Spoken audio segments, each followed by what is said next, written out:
Oh, hello there, Rachel Hollis. What are you doing in my gamer girl chair? Well, Savvy, I heard that today you were doing a book review of my friend Alicia Bilyeu's book, and I just wanted to hear your thoughts on it ahead of time so I knew if I should be scared. Oh, you know what's interesting, Rachel? Alicia Bilyeu, from her book, from her podcast, from all her work, she actually reminds me a lot of you. Okay, but like in a good way or in a bad way? Actually, both. Like, a lot. We can start with the positives if you want. In a good way, she reminds me of you because she's a very good storyteller. Her writing style's interesting, it's engaging, she keeps me in the moment, she has a very unique author voice, and I think she should do a lot more writing, specifically outside of the self-help genre, because I do think that she's kind of wasting her potential on something that isn't as good as what it could be. Okay, but by saying I'm wasting my potential, that's kind of a negative too. Anyway, no, I did think that her writing style was really good and really interesting, and she had a lot of things to say. She's definitely better at telling a specific story that stays focused within a scene, setting that scene, bringing out that dialogue, having a unique voice, all of those elements of writing, I think she's a lot better at than a lot of the other self-help gurus are, just like you. That's one of the compliments I've given Girl Wash Your Face, that I think it's not boring like your ex-husband Dave's books were really boring, like Jenna Kutcher's recent self-help book was really boring. And while the writing style was intentionally quirky, both in your books and in Lisa's book,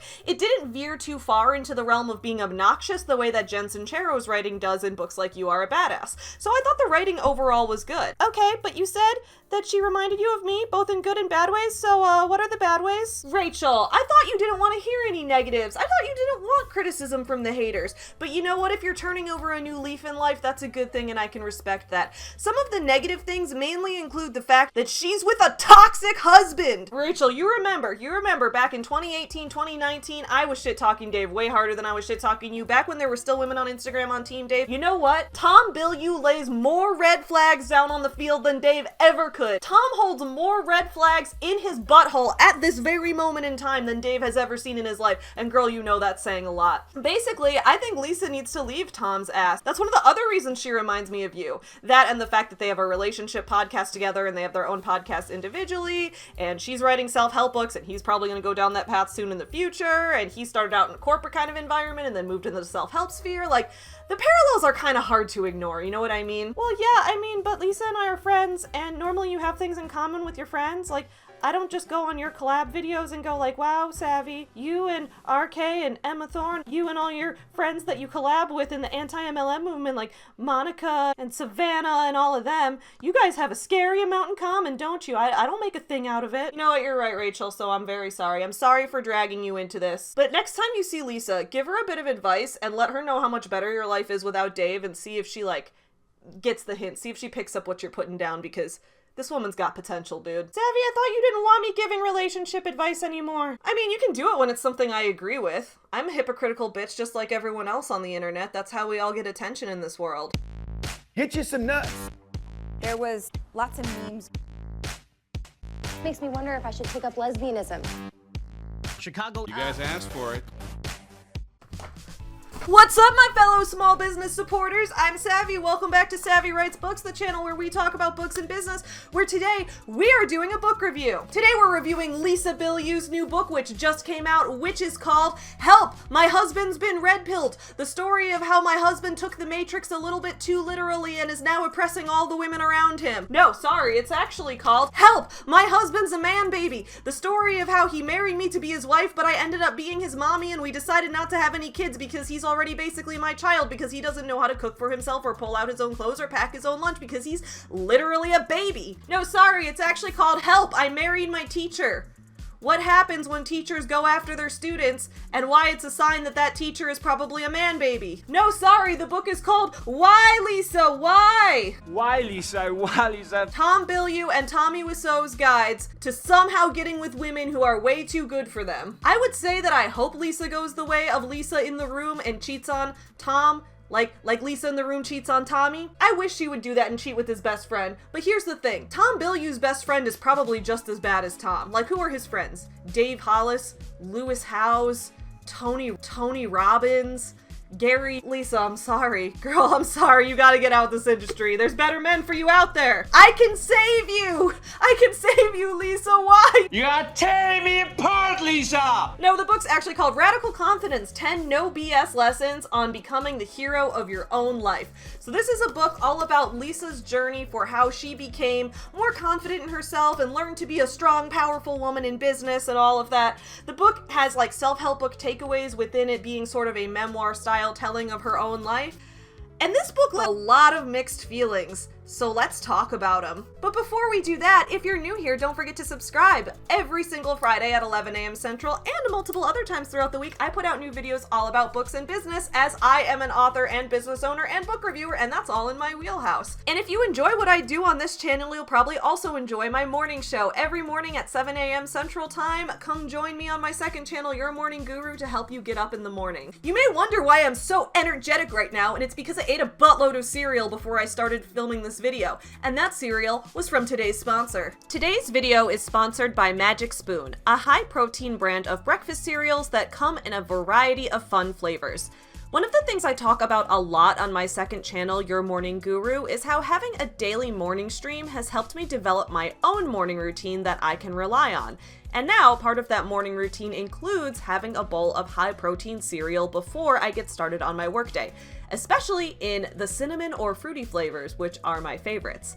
Magic Spoon recently sent me some cereal bars as well, which have been an excellent mid-morning snack to have on my walk over to the gym.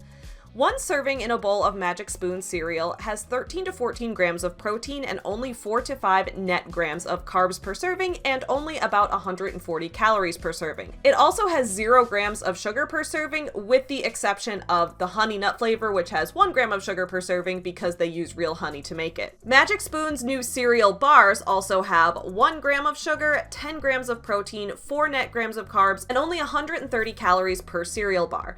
They're keto-friendly, gluten-free, grain-free, soy-free, and low-carb. So click the link below to get some Magic Spoon cereal today. You can build your very own variety box and use my code SAVY for $5 off. Choose from the best-selling cocoa, fruity, frosted, peanut butter, cookies and cream, and maple waffle flavors, plus other awesome flavors, including the honey nut one that I mentioned earlier, blueberry muffin, and cinnamon roll, my favorite. You can also add the cookies and cream and cocoa peanut butter flavor cereal bars to your variety box as well if you want to eat a cereal bar as a snack.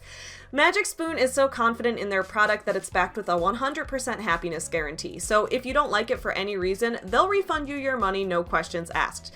And for my viewers in the UK and Canada, Magic Spoon is now shipping to you guys as well. So click the link below and use the code SAVVY for $5 off, or go to magicspoon.com/savvy to save $5 on your order today.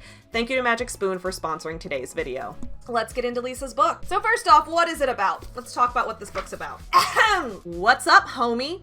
Let me tell you a little about the book you're holding in your hands. Growing up in London, my conservative Greek culture was constantly telling me that my ambitions were too big for a little girl whose natural course was to become a stay-at-home wife and mother. I was driven to prove everybody wrong, so I worked my butt off to earn a degree that lit me up, then headed to Los Angeles to pursue filmmaking, where I met the man of my dreams.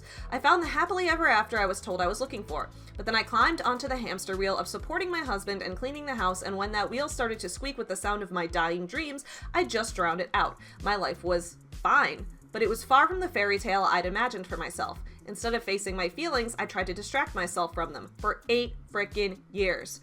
Radical Confidence, 10 No BS Lessons on Becoming the Hero of Your Own Life is a system for demanding a more than fine existence. It's about learning to run toward a life that you love. I went from a housewife with no prior business experience to co-founder of a billion-dollar company, and now I'm a voice in the personal development world. I did it by making over my mindset. I realized that I didn't need to wait to feel confident to go after my dreams. I could acknowledge my doubts, my insecurities, my fear of embarrassment, and my guilt for wanting more than I already had, and let those negative things become fuel for creating the change I needed. So basically this book is Lisa's story of gaining confidence, of becoming a woman in business, of leaving the housewife life behind and taking stock of what she truly wanted and learning to kind of stand up for herself. We are going to go into a ton of detail in this book because, woo, there's a lot to unpack in this book, and a lot of it is disturbing as hell. But I will say off the bat, I think this book would work a lot better as a memoir rather than a self-help book. As a memoir, I think Lisa needed to wait 10 more years to write this, and I think she should have waited until after she and Tom divorced. Which, again, I'm making a lot of assumptions that she and Tom are going to divorce, but This book, reading the way she writes about Tom, feels like the way a horror writer foreshadows who's gonna later become the serial killer. Like, I cannot see how she in good conscience can be writing about Tom the way she is. It's like, you guys remember Girl Wash Your Face? Everyone here remembers Girl Wash Your Face. That's why I was talking to Rachel there, not Samantha the American Girl. What are you talking about, Rachel? I was talking to Rachel about Girl Wash Your Face. One of the biggest things that I called out in my review of that book way back in 2018, that a lot of the initial negative reviews of it called out as well, was that in that book, the early stuff with Dave was all like, Dave was awful to me. He would emotionally manipulate me. He would use the fact that he was way older than me and had power over me against me. He would treat me like shit all the time and pretend he didn't want to be seen with me, and he made me feel awful about myself. I told him he had to change or else I was leaving, so he changed, and now we've been married for 16 years and it's been wonderful. And then they get divorced, and then they get divorced, and then they get divorced. And I'm just like, we're all just looking at that like, what? You did what? You married him? And this is supposed to be inspirational? I'm sorry, except in this book it's somehow so much worse. I'm reading about Tom like, oh god, when's the ball gonna drop? When are we gonna find out that Tom was like secretly murdering and eating people the entire time? We don't. She's still married to him, and it's supposedly positively that she's writing about him. Now, this is something I've talked about a little bit when I've talked about the art of memoir writing in the past. I specifically did a whole thing about this in the video where I reviewed Jamie Lynn Spears' book, about how a lot of self-help books and memoirs that are by celebrities really miss having this reflective type of voice of experience. I pulled up an article from the online journal Brevity, which is a journal that talks about the art of memoir writing. Over here we have a literary journal called Brevity, which is all about memoir and the craft of writing memoir. This is a publication. It's an online publication, and we would often read it when I was in my master's program. I took a class on memoir writing, and this was one of the resources that we regularly used. And I have talked about this article before, Innocence and Experience, Voice in Creative Nonfiction. Let's talk about these different voices that we have to weave together in creative nonfiction. When I was studying fiction for my MFA degree, one of my teachers told me that voice is everything. As true as this is in fiction, it's equally true in nonfiction. Even though I'm telling my own personal story, the voice I use isn't my everyday speaking voice. In fact, my observation, both from writing and reading essays and memoirs, is that most writers employ two major voices in their work. I've defined these voices by reimagining phrases originated by William Blake, labeling one a song or voice of innocence and the other a song or voice of experience. The song or voice of innocence relates the facts of the experience, the surface subject. It's the voice that, in effect, says first this happened, and then this happened.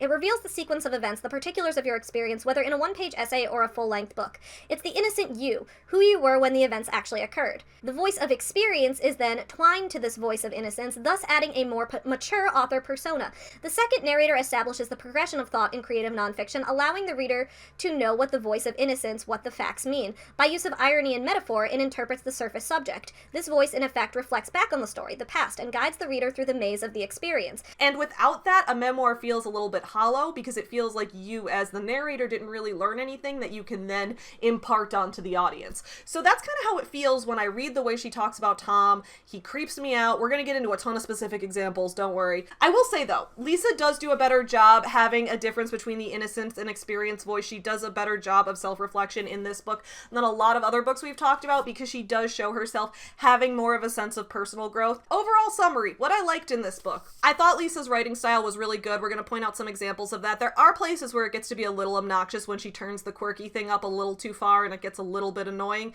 but overall it's much more interesting than a lot of the more boring self-help books I've been reading lately, so I think that she definitely has a unique voice. I think she should definitely keep working on her writing and developing that voice, because she has something there. She has a really charming and magnetic personality, so I can see why people like her.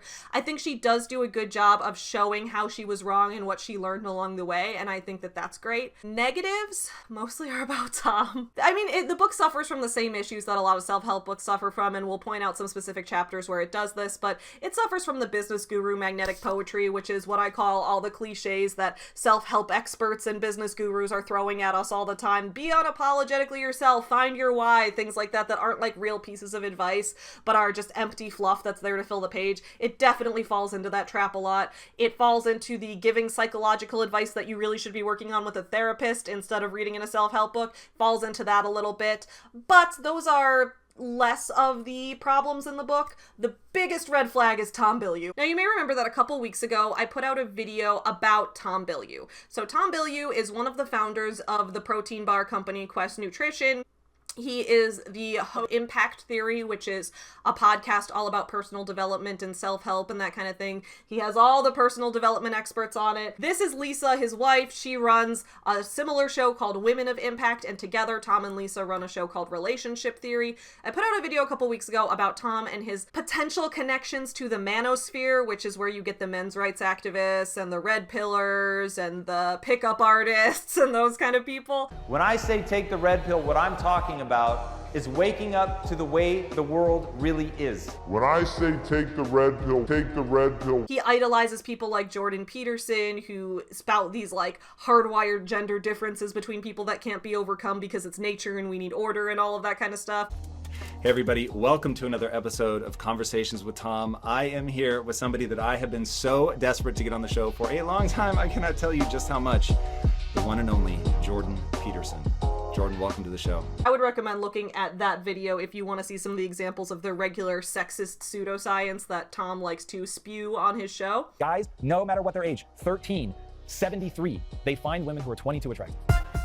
So I want to talk about what you call sexual market value. Sexual market value. This is Alicia Bilyeu, his wife, who went in with him in founding the Quest Nutrition Company. She was one of the co-founders of it. So towards the very beginning of the book, she defines this concept that's going to come into play a lot throughout the book called the purgatory of the mundane. She first mentions this on page 2. She says, "The truth is I was thoroughly and totally stuck, a place I now look back and call, dun dun dun, the purgatory of the mundane. The purgatory of the mundane might be even more dangerous than hitting rock bottom. Rock bottom can jolt you into action, but the purgatory of the mundane just lulls you to sleep with a sweet lullaby and then keeps you right on snoozing. You're comfortable, but you're not actually engaged. Your basic needs are met, but your hopes, dreams, and wildest desires are withering away faster than the Wicked Witch of the West at a water park. Poof! Gone." From the start, I'm like, okay, her writing style already better than most gurus I've seen. Like, there's the imagery in there. She's got some figurative language. The Wicked Witch of the West at the water park. You see the reference. You see the allusion to the Wizard of Oz. You see the imagery of her melting. It's all there, and it's within a simile. Like, she's got the figurative language thing down. Her writing is good. I love the phrase purgatory of the mundane. I think that's really good phrasing. I think that's a neat term that she coined. And in this book, being in the purgatory of mundane is what she talks about her years as a housewife. How she felt that she was in a place that was good. Her needs were met. She had money. She shouldn't have had anything to worry about, but she felt like she was within this weird limbo. And I guess to an extent, this is almost like what Dave Hollis would try to talk about in Get Out of Your Own Way and Built Through Courage, where he's talked about like, oh, when I worked at Disney, everything was good, but I didn't feel challenged enough. But the way that he would talk about it felt very dry, and it felt very privileged and very tone deaf, because he would be like, I was making millions of dollars, but I just didn't feel fulfilled. The way that Lisa describes it is you can feel a lot more of what she's feeling, and I think I understand more so the way she felt when she was trapped within a life that was good, but felt so unfulfilling because she couldn't reach that self-actualization step. She was thoroughly blocked from that. And I think purgatory of the mundane is fascinating language to use to describe that. So already I'm like, okay, you're doing better. You're doing better than a lot of gurus. Page 6 is where we start to get a little bit of confusion about her and Tom's backstory, and this starts to lead me into where I started to notice the red flags with Tom. So Lisa's talking on this page her upbringing. So Lisa grew up in a family that was very traditional, very old-fashioned, and in her family everyone was kind of pressured to get married young, start having children pretty much right after marriage. Women were expected to be stay-at-home moms because that's kind of just what her family tried to push onto people. She was raised in that environment, and she had some preconceived notions about what was going to happen going forward because of that. However, she did have a dream, and her dream was to become a filmmaker. She wanted to make her own movies. Lisa actually still is an artist. She's a very talented artist. Her artwork is absolutely gorgeous. I'll put some examples of it up on the screen. But she fell in love with animation when she first saw Disney movies. She wanted to make movies and do together. However, someone told her like, oh, movies are all animated on the computer nowadays, and it broke her heart. But like, that's not true entirely. Like, there's a lot of hand-drawn animation still out there. She absolutely, Lisa, if you're watching this, you can still go into hand-drawn animation. It's not too late. So anyway, her goal was to make movies. So she says on page 6, I fought like hell to study film and media at university and then continue my studies in Los Angeles. I got very confused here, and she's going to go into more depth about this, but I started to get very confused about their story later on page 6. Shortly after we were married, my hubby, that's Tom, and I agreed that I would stay home for a year, maybe a year and a half, to handle the personal side of our lives, while he focused on going out and making enough money for us to live our dream of making movies together. This wasn't my ideal situation, but I jumped in with enthusiasm. If this was what it took to make movies, then of course I could do it. So what's not clear from here, and never really becomes clear over the course of the book, is why Tom needed someone to stay home. Like, of all, they didn't have kids, they still don't have kids, and I'm gonna get into that. I appreciate the way they talk about not having kids. They don't have kids. And I can understand, like, if you're in a position where one parent has to stay at home so that one parent can make an income because daycare is too expensive, or you don't have family that can help you raise the kids, or whatever. There are systemic reasons why people feel pressured into that situation. I don't understand why it's happening here though, because they don't have any kids, so I don't see why there needs to be a person full-time taking care of the house. Like, what did Tom do when he was single? I don't see why they can't each have a job and then each come home and do half of the housework. Because didn't Tom do that when he was single, or did his mom do it for him? Like, we're gonna see later, it's gonna get worse. Tom kind of expected Lisa to be his mommy, and it's really gross. Like, if that's their fetish, good for them, but it's not played out that way in this book. Alright, so what better time than the present to talk about when Tom first gets introduced in this book? Lisa went to university, and then she went to the US as kind of like a sort of study abroad type of thing. She went to the US to go to Los Angeles for a semester to finish up her education doing film work in Los Angeles and taking film classes there. Because again, she's dreaming of becoming a filmmaker. This woman wants nothing more than to be a filmmaker. I think around this time, she was maybe 21, he was maybe 25, something like that. So the age gap on its own is not a huge deal, but what is a huge deal is the power imbalance and the way he mistreats her from the very beginning and the way she brushes this off. So let's start on page 15. I had rented a fully furnished studio at the Oakwood Apartments in Burbank, which was known for being the first stop in town for dreamers like me. When I walked into the convenience store and saw all the signed headshots of celebrities who had stayed in these very same apartments, I felt like I was staying in a 5-star resort.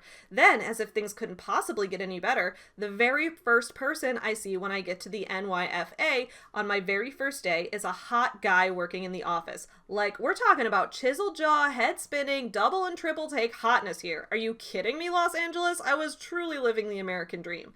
The first 4 weeks of my course were spent in the classroom before we were going to be released out into the world to make our own movies for the last 4. From day one, my newfound swagger and I strutted into that classroom like we owned the joint, something that was made a bit easier by the fact that there was only one other girl in the class, a German girl named Vera, who quickly became my new bestie.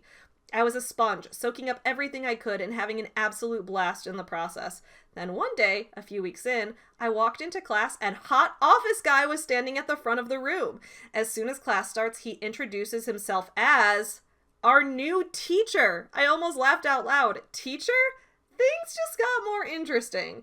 But for some reason, hot office guy seemed less than impressed with me. In fact, he flat out ignored me. Bloody cheek. But also, I must say, intriguing. On the outside, I was cool as school, but on the inside, I couldn't for the life of me figure out what his deal was. I could break the ice with anyone, but hot office guy was stone cold. Then, on the last day of our class, before we would begin our 4-week practical making of our final film, we shot films on the Universal Studios backlot on Wisteria Lane, specifically on the set of Desperate Housewives. Trust me, the foreshadowing isn't lost on me here. Vera and I had finished early, and I strolled over to ask hot office guy if he could give us a ride off the lot. I expected what I always got from him, which was a straightforward answer, but to my surprise, he turned to me and smiled. "Sit your ass down," he joked. "You're not going anywhere." Okay, so apparently this was a joke, but also this is your teacher, and you're going up to him asking him for a favor, and he goes, "Sit your ass down, you're not going anywhere." You're not going anywhere! Just, okay. It seems like foreshadowing. We're gonna keep going. So then Lisa decides to be confident enough to ask her hot teacher out to a movie.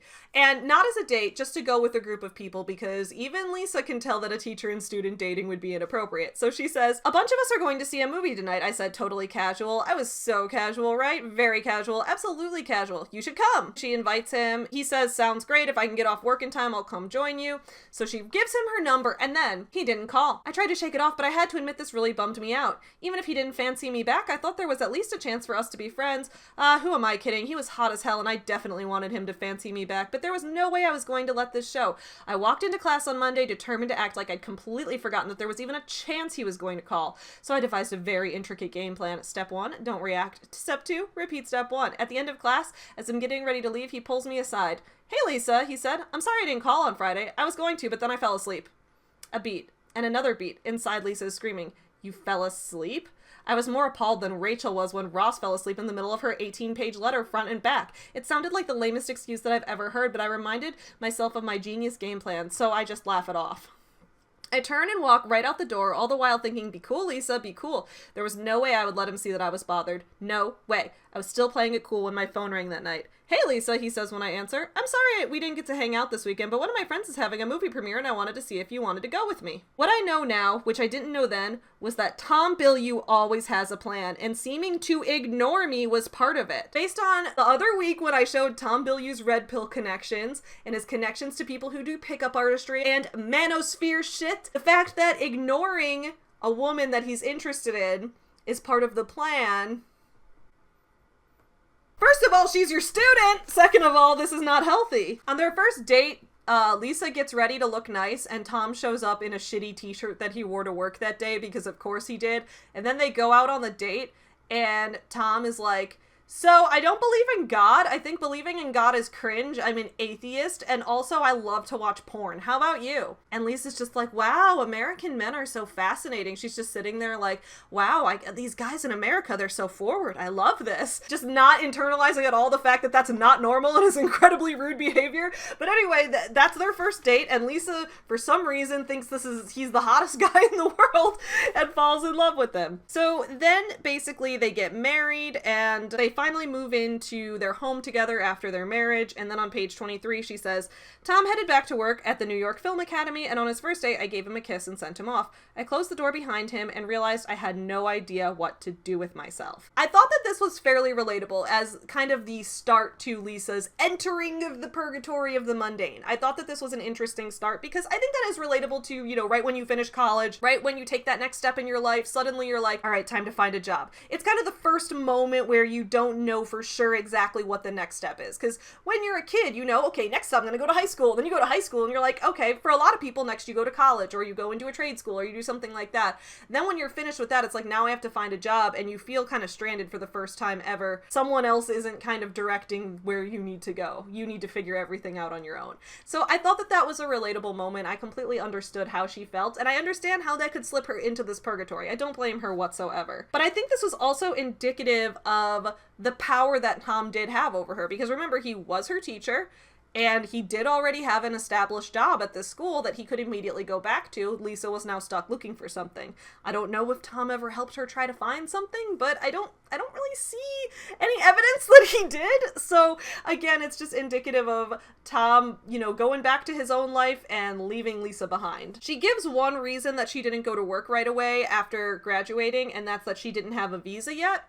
She wasn't like fully a US citizen yet, I don't think, although she and Tom had just got married, so I think she should be able to handle all that paperwork soon. I don't see why this went on for so long, but we're gonna continue. So after that, they did start a photography company together, which I thought was kind of nice since their goal was to do film production together. And I thought she had some funny writing in this part as well. She says, for a while we had Bilyeu Photography. We'd shoot headshots for up-and-coming actors in the apartment's parking garage, with Kinko's printed business cards, custom-made Bilyeu Photography t-shirts, and 2 employees. Tom and I count as employees, right? I thought we had officially made it. If this was a television show, a voiceover would now say Lisa and Tom had not made it. They had just hung a sheet in front of their car and were taking pictures that would help someone get rejected at a dog food commercial audition. That's great! I love that writing! I think she's doing a good job. She has a good sense of humor. She has a very magnetic voice. I love it. Then Lisa talks about a few freelance jobs that she went through, which, again, I think her doing freelance jobs was a great idea, especially if she did want to get into the film production realm. So then Tom connects with this guy that he had met while teaching at New York Film Academy, and this guy said, hey, we're gonna start up a production, we're gonna make a movie together. And Tom was like, I'm there. So Tom goes to get started with the movie, working on the script with them, and then on page 25, Lisa says, Tom wrote and wrote, a year came and went, and reality started to sink in for his partners. It took a lot of money to finance a movie. A lot of money. So these guys had another idea. They already had experience building software companies, so they were going to do that again. The idea was that they would sell that company and use the money to finance the production of their film. To keep Tom involved until they had the finances, they suggested he come on as a full-time copywriter. They figured it would take anywhere from 12 to 18 months to get the company to the point where they could build it and then sell it for an amount that would finance their film. Now, being a copywriter was never something that Tom had dreamed about. about, but they made this proposition very interesting. They told all their employees to act and think of themselves as having any position in the company they wanted. If they wanted to be a partner in the company, then they should act in accordance. Tom, being Tom, took this very seriously, even though he was so low on the company totem pole that his desk was in the server room. Sure, everyone else at the company was older and had more experience, but if they told Tom to act like a partner, then by golly, he was going to act like a partner. He saw it as the path to big things. Babe, this is our chance, he said. Our chance to make movies on our terms.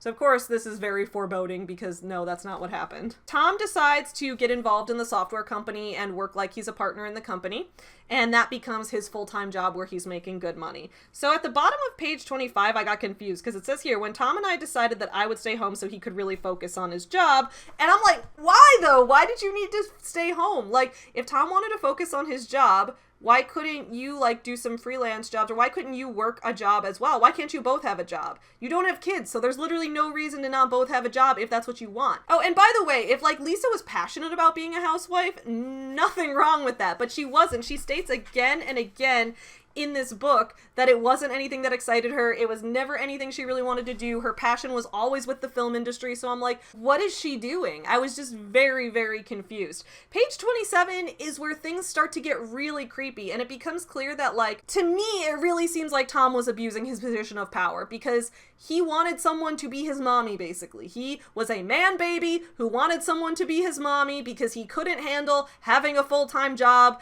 and putting on his own clothes and making his own food. Somehow Tom, a grown-ass man who's giving out personal development advice out here in this world, couldn't manage to do that. On page 27, she says, he would 100% focus on work, and I would handle 100% of the household responsibilities. Not only would I be president of Bilyeu Enterprises, but I would also be the chief accountant, head chef, human and puppy resources manager, and director of housekeeping. Was I particularly excited about this arrangement?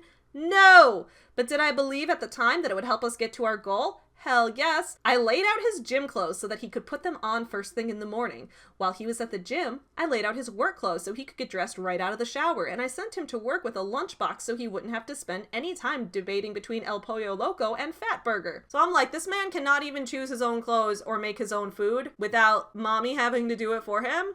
What is going on here, Lisa? Why, Lisa? Why, Lisa? I sound like Mark in the room. What's going on here, Lisa? Got the candles, the pretty dress, the music. What's going on here, Lisa? In that case, she's about to cheat on Tommy. But in this case, Lisa's about to become Tommy's mommy. And I'm just over here like, what's going on, Lisa?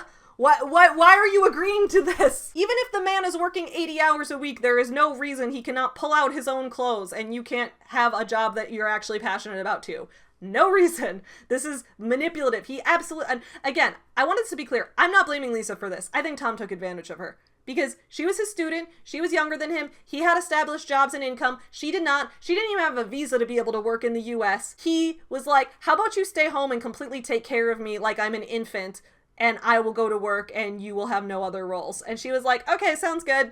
What the fuck? So then Lisa basically gets really sick of this arrangement really quick because she doesn't feel like she's doing anything fulfilling for herself. Because basically everything she's doing is in service of him. Page 28, it starts to talk about Lisa's weight a little bit, which I'm not going to get into here because later on in the book it goes into Lisa's struggles with eating disorders, and this is just kind of some foreshadowing to that because she does struggle with that later in the book and ends up with a lot of health complications because of it. But on page 28, she says, I grocery shopped, I clipped coupons, counted pennies, and scouted sales like I was competing on The Price is Right. Sometimes I played little tricks on Tom. I'd buy the cheaper version of something we normally had, and then waited to see if he noticed a difference. When he didn't, I would feel like I scored. Those paper towels were 47 cents cheaper, and Tom didn't even comment on the texture, I'd say to myself, stepping away to secretly pump my fist in the kitchen. Nailed it. If I wanted to go an extra round, I'd see how far I could stretch one paper towel, painstakingly tearing each one into halves to make sure I never used more than I needed. Doubling our money. So this was just like dystopian to me. I'm like, I feel like Lisa is describing what it's like to live inside of a horror movie right now. This is like psychological degradation. I'm feeling so bad for her. Tom's business partners were bodybuilders, so when Tom got into lifting and decided he wanted to bulk up, I was thrilled. Not just because it meant I was going to have a walking cheese grater for a husband, but because it was a new challenge for me. At the time, the predominant thinking in bodybuilding was that in order to build muscle, you needed to eat 6 meals a day. Yep, that's 42 meals a week for one person. I was so starved for something different, anything different, that I saw bulk cooking as an exciting new task to fill me up. I started shopping at Costco so I could buy all our food in bulk and went hard on the meal prep. Have you ever seen a Greek girl grill 30 burgers and 30 chicken breasts all at once by herself? Let me tell you, it's pretty damn impressive.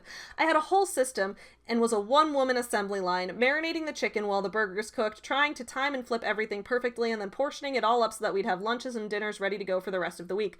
I challenged myself to cook more at once this week than I did the week before, and if I succeeded, I got the same sense of satisfaction I did when the number on the scale dropped. That's a reference to her eating disorder that she'll go into more later. Some days I groomed the dogs, or organized the closet, or washed the car. It was thrilling, all of it, absolutely thrilling. Occasionally, when Tom got home from work, he would notice all the chicken breasts ziplocked in the freezer and that the dogs were tangle-free, but more often, he didn't. His days were long and stressful, and his own entrepreneurial enthusiasm was wearing off. Eventually, he got to the point where he would walk in from work, and the first thing out of his mouth was, "Don't ask me about my day."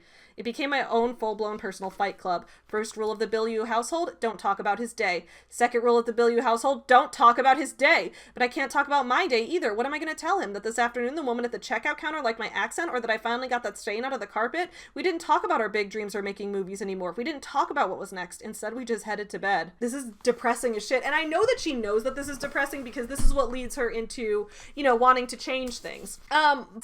There's no real reflection on scary Tom is here. Like, I don't feel right saying that he was abusive because I'm not in their relationship. I don't get to see what's happening behind the scenes, and it doesn't feel right for me to make that judgment from the outside. But there's just red flags. There's so many red flags. This relationship is scaring me from the outside, just seeing this. Guys, you remember how much I used to hate on Dave Hollis? I called that they were getting divorced years ago. Called that Rachel was going to be better without him, and she is. I called it. On page 34, we start to see Lisa not really getting a say in Tom's business decisions, even though she's given up literally everything to take care of him so that he can make business decisions. Eventually, Lisa's like, "Hey, Tom, we can't keep this going forever, okay? This isn't working." And Tom was also starting to get cranky and unhappy in his job, so it finally seemed like things were looking up. They're like, maybe we'll move to Greece. And if you remember, Lisa is Greek. She's Greek and British, so, she wanted to move to Greece. And they were like, okay, let's move to Greece. Let's make this happen, right? Right as they're getting ready to do it, Tom gets a call. And he says, "Babe, the guys admitted they're unhappy too and want a path to something we can all actually enjoy building. But it doesn't make sense to just walk away. So we're going to take the next 6 months to get the company to hit revenue targets. And if we don't, then we're going to sell it and start something brand spanking new, guaranteed." So I'm like, that doesn't sound like the arrangement that Lisa agreed to. The arrangement that Lisa agreed to was that Tom was going to quit this job that made him miserable and they were going to move to Greece. But then he's like, "So actually, I talked to my business partners, not to you, my wife. I talked to my business partners and decided that actually we're going to do something entirely different than what you and I just agreed on." Lisa doesn't seem to get a say in that at all. It only gets worse on page 38. This is where things are supposed to sound like they're getting better, because this is where they shift the company from the technology thing that they weren't that good at and shift it towards Quest Nutrition, which becomes a very successful company. However, the way that Tom presents this to Lisa, I would not stand for in a relationship, okay? Page 38. "Babe," he says with utter enthusiasm, "this new company is going to be different." In hindsight, instead of waiting in anticipation for what he was going to say next, what I really should have done was grab my helmet, because unbeknownst to me, he was about to drop a nuclear bomb. "It's going to be different because we're going to help fund it this time. We're betting our house and putting it down as collateral." I'm sorry, Tom. Doesn't that house belong to you both? Aren't you married?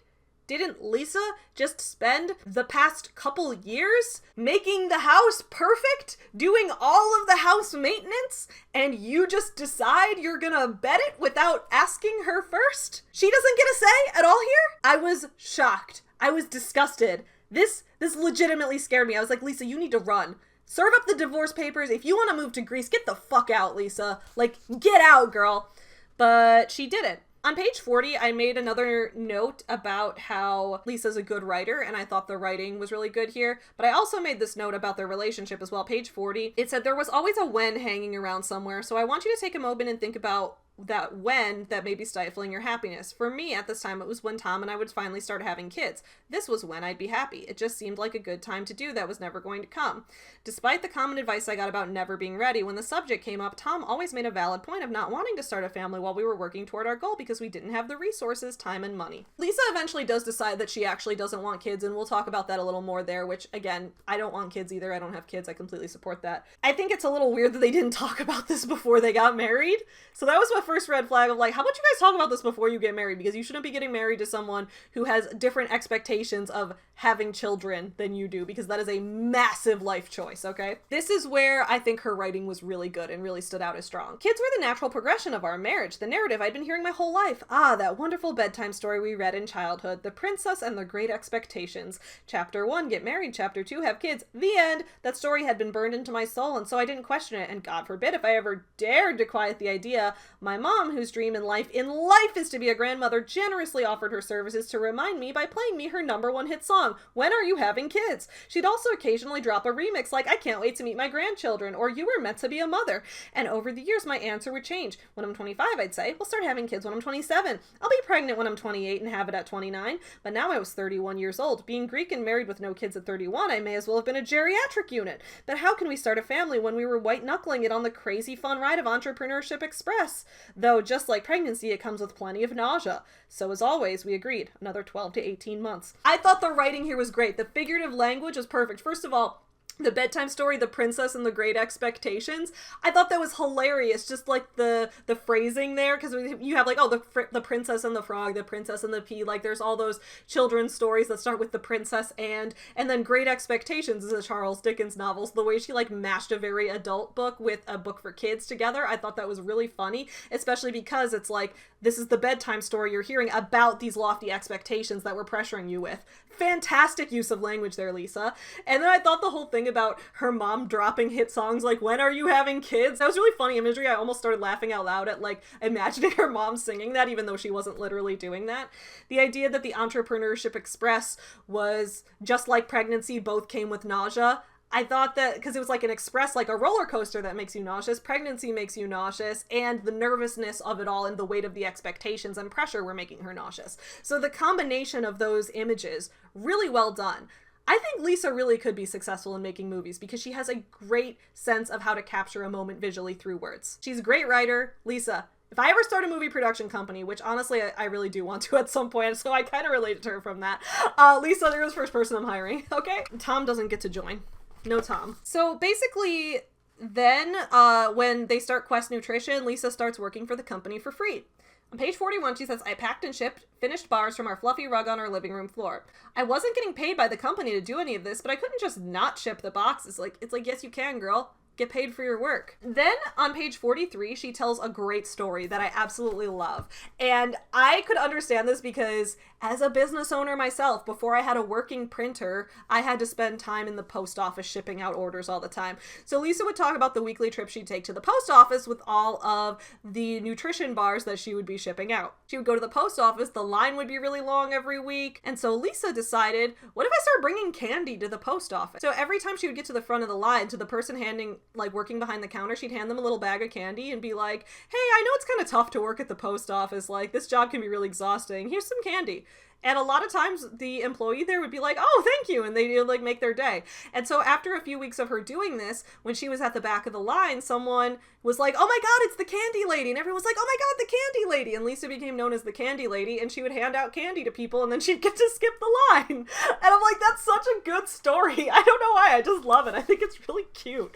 I think it's really indicative of her personality. Page 50 is all just business guru magnetic poetry. If you don't know what kind of mindset you have, consider this. If you find yourself often thinking or saying any of the following statements, then you have a growth mindset. If you have a fixed mindset, and a growth mindset, and a fixed mindset, then the next page, it's like, have your why and be positive. Developing a growth mindset is like taking the red pill. Okay, I don't believe Lisa is saying taking the red pill with bad intentions, because I just don't. The vibes I get when she and Tom are together, I'm not quite sure. I don't know. Maybe Lisa does believe in red pill ideology. I don't trust Tom when he says it. I think that Lisa genuinely just does like the Matrix. I think there's a difference. Believe you can. We were told by experts there's a reason this bar in terms of like the protein bars they made. There's a reason this bar doesn't exist, because it can't be made. We didn't listen. I always bring up the example when people are like, never give up, don't listen to the experts, do what you want. I always bring up Theranos as an example here, because yes, it's an inspirational story when from your successful position now you can say, yeah, in retrospect, it's great we didn't listen to the experts, but that's confirmation bias. That's not going to work all the time.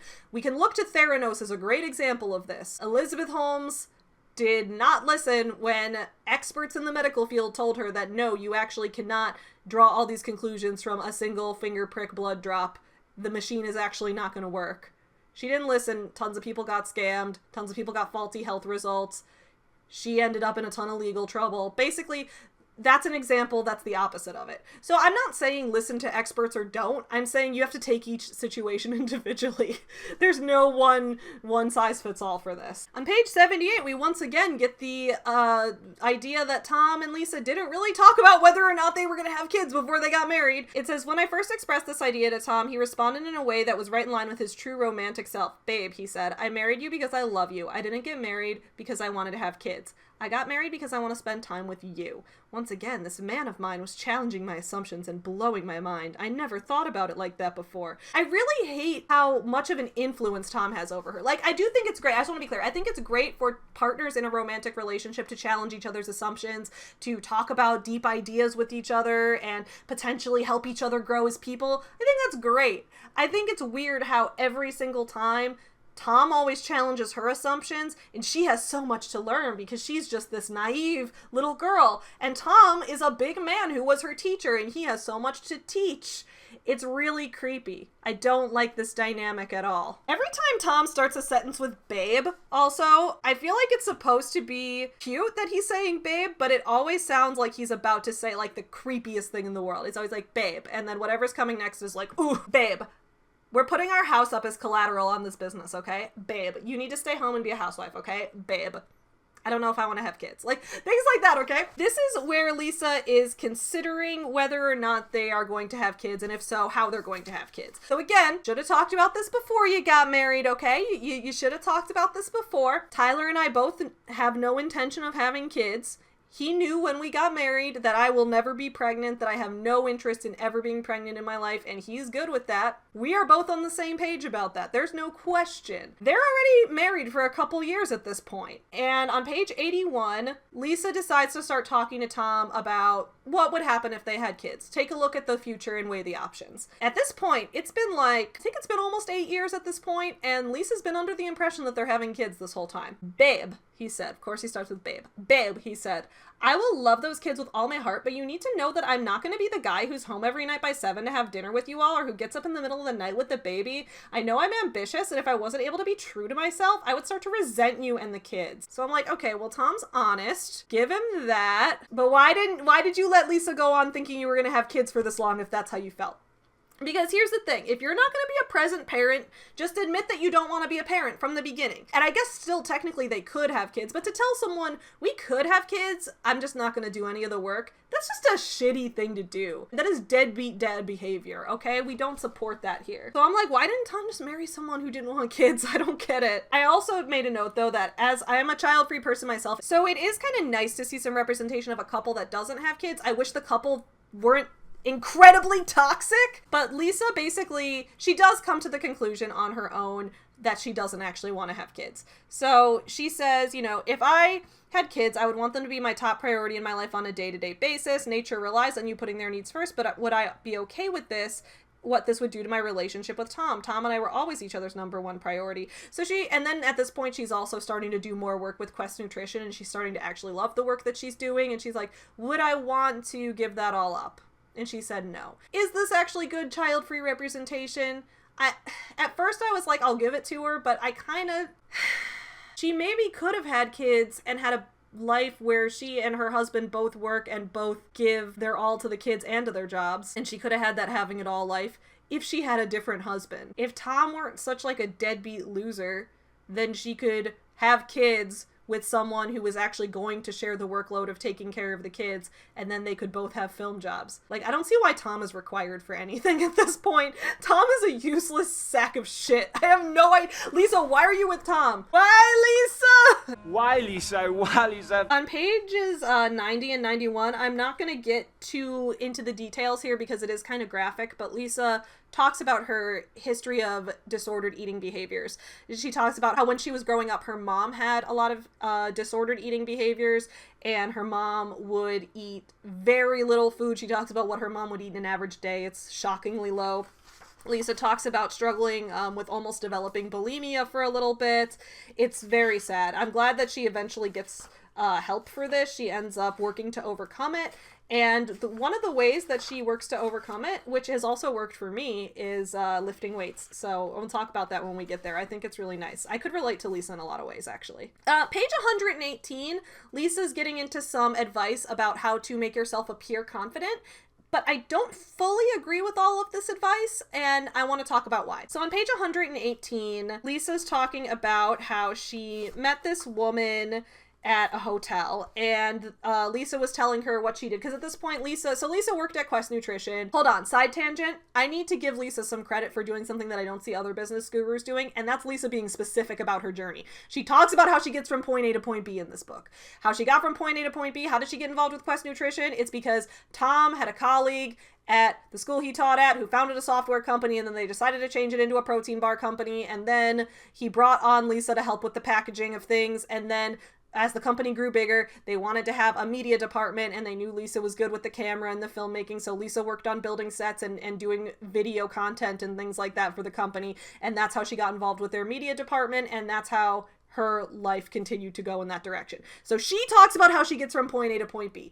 Dave Hollis doesn't do that. Jenna Kutcher doesn't do that. None of the business gurus do that in their books. I want to say, I'm going to hand it to you, Lisa. You're specific about each step of the process, and I love that. And here's the thing, this book's only 200 pages. Some of these books are way longer, and they have way more fluff, and way more like just avoiding telling me what I really want to know. Lisa manages to keep all the details in there without making the book too long, and manages to have an interesting and descriptive writing style while she does it. It's because she's a good writer. So anyway, Lisa's working in the media department at Quest Nutrition at this point and doing a bunch of cool things for that. So she meets this woman at a hotel, and Lisa tells her about everything, and the woman, and she's asked the woman, cool, so what do you do? And the woman's like, oh, well, that's cool that you could do all that. I'm just a mom.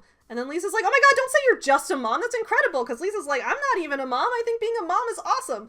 It's amazing that you're able to manage, because she's like, she managed 4 kids. Like, that's incredible. So Lisa says, and what she was doing should never be underplayed or downplayed by using the word just. And every single time she said the word just out loud or even to herself, it was discounting all her effort.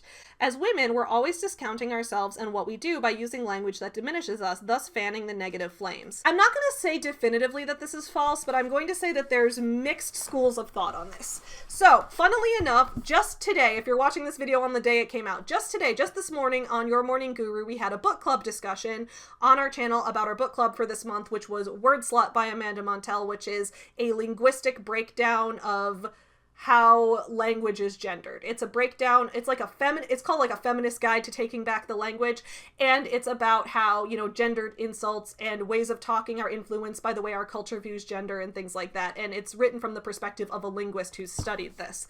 So there's different schools of thought surrounding this. There are some people who say, women, work on not up-talking at the end of your sentences. Don't end your sentences like this. Like, don't do that. And like, make your voice a little deeper. Cut out every time you say like. Cut out every time you say just. Girl, stop apologizing. The book literally says, ladies, have you ever been told to stop apologizing? I was like, as a matter of fact, I have. But it's basically that, like, women, don't sell yourself short with your words. But the book makes kind of a counter argument, which is to say that some of the ways that these things have been studied show that when women engage in these behaviors, it's not necessarily due to lacking confidence. It's more due to an open invitation for collaboration in the conversation.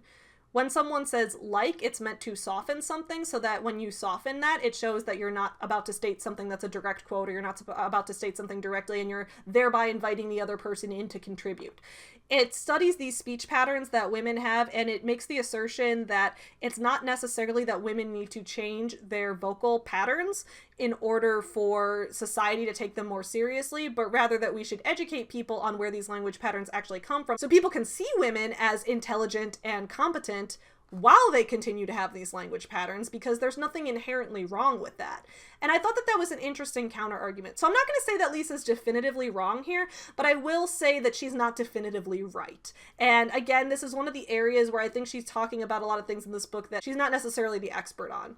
But it's that one was just kind of a small thing. And then with the comment about women always discounting ourselves, I've noticed that, and again, maybe I'm just an outlier, maybe I'm just not like other girls, but in my life I feel like I build myself up a lot and I brag about myself, and I'm always posting pictures of myself being like, look how hot I am, and I'm always like, oh my god, I love doing things so much. I feel really confident about myself all the time. Meanwhile, a lot of the men I know in my life are more openly self-loathing. But again, that's anecdotal. The plural of anecdote is not data. I don't remember who first said that, but it's true. Anyway.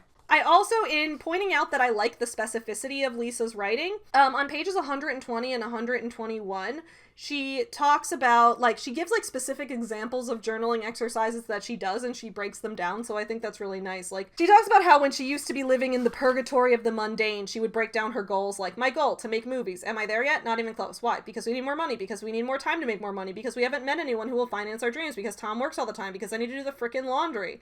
And then she would give excuses. She has, like, reason or excuse. Then she gives a contrast of how she sets her goals now. So she says, my goal today, to create content that empowers 14-year-old girls to believe in themselves so they don't have to spend the next 20 years of their lives working to unwire the negative and destructive mindset that I had when I was their age. Am I there yet? Not even close. But she gives a more specific goal.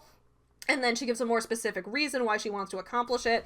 And she says, because to reach 14-year-old girls on a global scale will take time. My calendar says 5 years to be exact. I've given myself 5 years, so while I'm not there yet, you'd better believe that every single day I bust my butt to work toward that. I mean, the hours I've put in writing this book are all in service of this goal. And then it says reason or excuse, and she says reason. She says homie a lot in this book. It's very annoying. I don't know why she says it so much. I don't think they say that in the UK that much. A lot of Lisa's linguistics seem to be blending like American slang and British slang, which is kind of interesting and unique to her, but she overdoes it, so I think she needs to cut back on it a little bit. I also, on page 126, like her approach to receiving criticism. She says, for example, maybe you're trying to launch a business and you keep getting negative feedback from your customers. Do they know you? No. But should you blindly dismiss it because of that? Not if you want your business to stay in business. I thought that was a nice antidote to the usual toxic positivity, where she's talking about making decisions about whether you need to stay authentically yourself or make changes. And she says, well, you know, usually it's good to stay with being yourself, but sometimes maybe you do need to make a few changes because you got to keep your customer in mind. And I'm like, that's accurate, Lisa. She's very reasonable about all this. She does have, just as I compared so much of her to Rachel earlier in this video, on page 139, she does have a whole little girl stop apologizing section. And that's where she says, stop saying I'm sorry. Here are 2 rules I live by. Rule number 1, always apologize. Rule number 2, stop apologizing. So she talks about figuring out when to apologize and what to apologize for. On page 140 is where I pointed out again that this was something the book Word Slut covers, because she says, but you have to stop apologizing for things that aren't your responsibility. A lot of us say sorry when other people have done something wrong because it's so ingrained in us not to be a bother. A silly example that hammers the point home. Someone bumps into you and you turn around and say sorry. WTF. Many times we apologize because we want people to like us. I don't know. Here's the thing. I apologize when people bump into me because I'm really clumsy, and usually I'm the one bumping into people. So it's natural whenever there's a human-to-human impact for me to apologize, because more often than not, it's going to be my fault. So even when it's not my fault, it's still natural for me to do it. But I would highly recommend everyone read Word Slut, because it does kind of break down as well how women apologizing for things is not necessarily a sign of weakness. Again, it's more of a sign of openness and collaboration, which can be seen as a positive thing if it's framed that way. A lot of things in advice for women is about getting women to stop using vocal patterns that are common for women so that they can be seen as more authoritative, when in reality, we could just be talking about changing the world to make it see women as authoritative when they do these things that they already do due to socialization. That's not necessarily the solution either. I'm not saying that Word Slut is entirely right, and I'm not saying that Lisa's entirely right. I'm just saying that I think it's a little more complex than just saying apologizing means insecurity. I think it's a little more complex than that. On page 166, this is where Lisa talks about how she likes to lift. She talks about how meditation never worked for her, which again, that's one of the things with business gurus I can never get behind. I've never been able to meditate, and I always thought there was something wrong with me. Lisa says, despite all the benefits of meditation that I'm sure work for other people, it just wasn't going to be my thing. In fact, I found it to be just another thing on my to-do list that I was desperately trying to check off. So what does bring me clarity and peace of mind, and what helps me reduce my stress and feel more relaxed? Going to the gym and lifting heavy-ass weights. I was like, yes, Lisa! I can't meditate to save my life either, but I want to go lift heavy weights at the gym all the time. So I get it. Lisa, I relate to you there. And I appreciate that she does this without putting down other business gurus. She's not like, ugh, other people want to meditate, but meditating's stupid. Lifting weights is better. Instead, she's like, meditating might work for you, and that's great. Doesn't really work for me, so I lift weights instead. Me too, Lisa.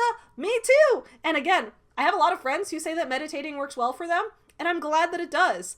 I really hope that that's helping you out. For some of my friends, lifting weights does nothing for them. I lift weights just like Lisa does. Chapter 9 is called Get Unpissed, Gain Emotional Sobriety. I really didn't like this chapter. I kind of skimmed through it because I was getting really sick of it. It felt like a lot of unqualified advice that it would be a lot better for someone to visit a therapist for and work on one-on-one in therapy. It's all about how to handle your emotions in certain situations, when you should allow yourself to feel them versus when you should give up on emotions and try to see the situation with clarity. And it's like, that's really going to depend on the specific situation. It's really going to depend on the type of conversation you're having, the type of situation you're in, the person you're dealing with. It's going to depend on how you as an individual person feel emotions and how severe the actual circumstances are. Again, it's like one of those things that you really need one-on-one advice for. I really don't think someone who's not a therapist should be giving that kind of advice. That's just my personal opinion, though. I don't think she went too far outside her realm, but I just didn't really like this chapter. There's this part that bothered me as well, where it says, one time at Quest, I was still struggling to own my seat at the table as one of only a few women in a management position with no business experience among experienced entrepreneurs. After a big meeting one day, at the height of my health issues, and her health issues she talks about earlier in this book are a result of her ED, where she had a lot of digestive issues and like stomach issues as a result. And she says, I found myself feeling insecure and frustrated. My hormones were all over the place and my emotions were totally erratic, which was a new experience for me. As soon as the meeting was over, I bolted to the bathroom and broke into ugly tears, my first time crying at work. Tom, thinking I might have stomach pain, came in to check on me and was totally shocked to see me in tears and spouting how he was mean to me. He very gently flagged that I was acting out of character. The fact that I even used those words meant that something was off because I'd for the first time taken a work situation and made it personal. Babe, he said, is it possible that because of your health you aren't seeing things the way they really are? Can we agree that in all the years I've known you, you've never once broken down in tears in the bathroom over something I've said in a meeting? And if that's true, could it be possible you're being too sensitive? I've known Tom for the length of time that I've watched his videos to react to him and what I learned about him in this book. And I will say, no, it's not possible. She's right. I can't say that with authority. You guys have to know I'm kidding on that. However, I am very skeptical of Tom because Tom has never, in the course of this book, or the way I've seen him talk to Lisa on their podcast, he doesn't seem to take her opinions very seriously. He doesn't seem to take her experiences very seriously. And I have been in the position of being the person who has health problems and have had to get hormonal treatments and things like that, and having people be like, well, is it possible that the thing that you're saying that is in actually a legitimate concern, the thing that you're saying is you may be acting a little bit more irrational because of the medication that you're on? And it's like, I really hate that because it traps you. It's kind of like gaslighting, but I think that's an overused term, but it kind of traps people in this place where it's like, well, I can't get mad at you because if I get mad at you for accusing me of being irrational, then I'm going to look like I'm being irrational. But because I'm having issues that require medical treatment, you already don't trust me in my perspective. It feels like an abuse tactic. In this specific situation, I don't know if that's what's happening, but I don't trust Tom. And then like the final last couple chapters of the book are really boring. Like the book really drops off. After Lisa says the part about how she loves to lift weights and she also loves to draw female superheroes, I was like, that's cool. After all of that, the book just got really boring and she just started spewing business guru magnetic poetry all over the place and being like, don't dwell on things, save what's worth saving, own your shit, failure's not a dirty word. She just kept doing all of that. And it's like, okay, this is just cliches over and over again, Lisa, come on. We both know you can do better than that.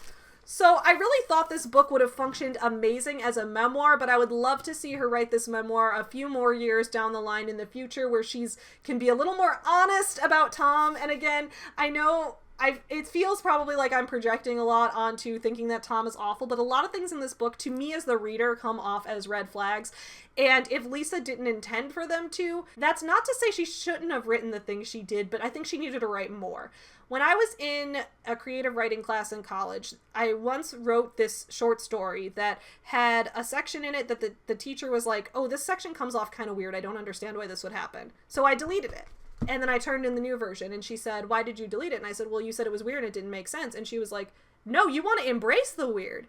You want to embrace the things that are weird and don't make sense, but you need to make them make sense. So when you have something in your story that doesn't fit and doesn't make sense and gives the reader a different impression than what you were going for, that doesn't mean you need to take that out. That means you need to build context around it so that you can delve into it even deeper. Cutting it out makes it more shallow. if you delve into it deeper, your story gains more depth and that weirdness will attract people. Now, I think that's what she needed to do with her relationship with Tom. Leaving it as it is, Tom is throwing around the most red flags I've ever seen of any man on this earth.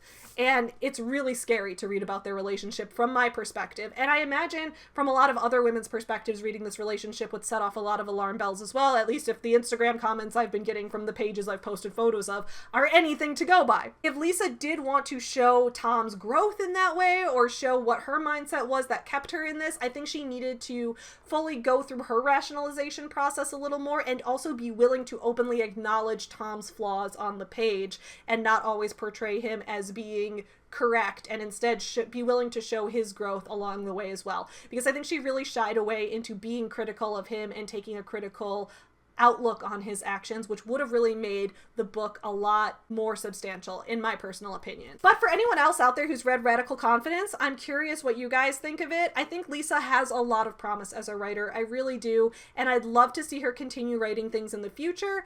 But I think that she would do a lot better in memoir and narrative storytelling than she does in self-help, because the self-help advice is very shallow, basic stuff that we have seen in every self-help book before about believing in yourself and finding your why and staying positive and whatever. It's nothing new. I'd much rather see her delve into some more interesting and deeper storytelling, that because she really does have a lot of places in this book where she connects with me a lot on a personal and emotional level, and I love to see that. So Lisa, if you're watching this, I encourage you to keep on writing and to leave Tom. What did you guys think? Let me know in the comments below. I will see you guys again on Monday, but in the meantime, please keep on supporting small businesses and have a fantastic start to your weekend. Bye! Get you some nuts. There was lots of memes. Makes me wonder if I should take up lesbianism. Chicago. You guys asked for it.